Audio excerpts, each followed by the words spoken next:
The winner of next month's presidential election will have some big problems to deal with, but the one that global markets are most worried about could come to a head even before he's sworn in.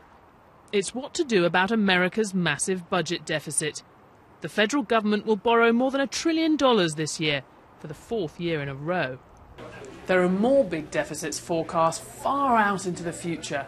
Investors need to know when that borrowing's going to come down. But with the global recovery still weak, they don't want America to cut its borrowing so quickly that it sends the economy over the edge.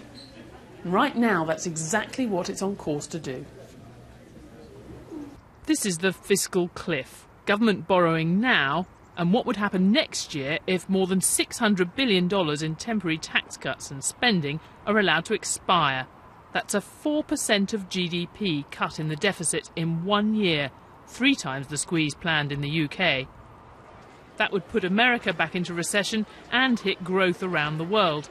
Democrats and Republicans want to prevent that, but they can't agree on how, and it's already hurting confidence. The uncertainty about American fiscal policy has had an adverse effect in the last 2 or 3 months on corporate hiring and corporate investment. CEOs right now are very concerned about the fiscal cliff. They're very concerned about a new economic downturn next year, so they're being very cautious. Drive 2 hours north of President Obama's Chicago, and you're in Paul Ryan's Janesville. Mitt Romney's running mate's been the local congressman since he was 28.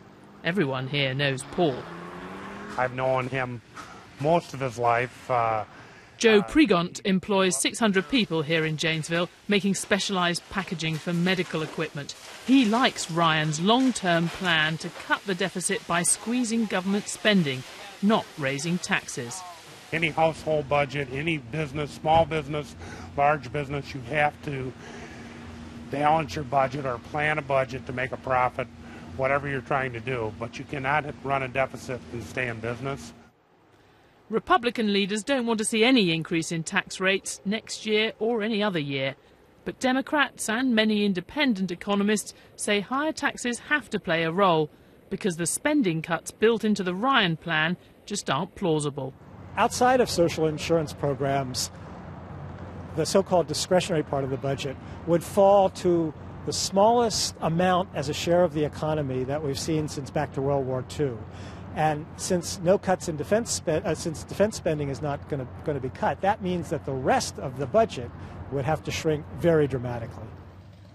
Voters will get a chance to hear both sides in tomorrow's debate. The bad news for the rest of us is they're likely to be arguing about the world's most important budget long after the election's been won. Stephanie Flanders, BBC News, Wisconsin.